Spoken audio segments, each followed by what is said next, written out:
যে আমাদের যে দলটার বয়স ১ বছর হয়নি সেই দল থেকে ৬ জন আগামীর সংসদে গিয়ে সংসদকে কাঁপাবে। এনসিপির ৬ জন সংসদ কাঁপাবে।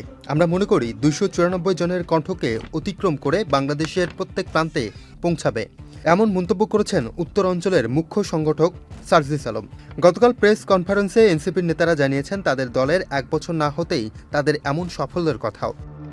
সার্জিস আলম আরও বলেছেন, এখন পর্যন্ত জামায়াত তাদের জায়গা থেকে বলছে তারা স্থানীয় পর্যায়ে নির্বাচনের প্রস্তুতি এককভাবে নেওয়া শুরু করছে। এখন পর্যন্ত তো সিদ্ধান্ত হচ্ছে আমরা এককভাবে লড়াইটার দিকে যাব। যদি শেষ সময় গিয়ে এরকম হয়, আমরা সবার সাথে বসে দলের যেটা বৃহৎ স্বার্থ থাকবে সেই স্বার্থকে সামনে রেখে আমরা আমাদের জায়গা থেকে সিদ্ধান্ত নিব। আশা করছি আমাদের সাংগঠনিক বোঝাপড়ায় কোনো সমস্যা হবে না। আমরা এনসিপিও আমাদের জায়গা থেকে স্থানীয় নির্বাচনের যে প্রস্তুতি, আমরাও এককভাবে সেই প্রস্তুতি শুরু করতে যাচ্ছি।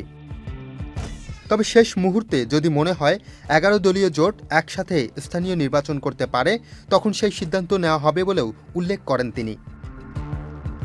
একই সাথে সিটি কর্পোরেশন সহ সব স্থানীয় পর্যায়ের নির্বাচনে এনসিপি দলীয় প্রার্থী ঘোষণা করবে বলেও জানান সার্জিস আলম। আগামী কয়েক সপ্তাহের মধ্যে বাংলাদেশের প্রত্যেকটি উপজেলা, সিটি কর্পোরেশন ও পৌরসভায় প্রার্থী ঘোষণা করতে চায়। ১২টি সিটি কর্পোরেশন, ৪৯৫টি উপজেলা এবং ৩৩০টি পৌরসভা রয়েছে। এনসিপি সেগুলোর দলীয় প্রার্থী ঘোষণা করবে বলেও জানান তারা।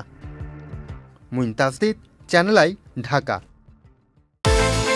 বিকাশ পেমেন্টে ১০,০০০ টাকার বেশি অফার। শপিং চলছে তো।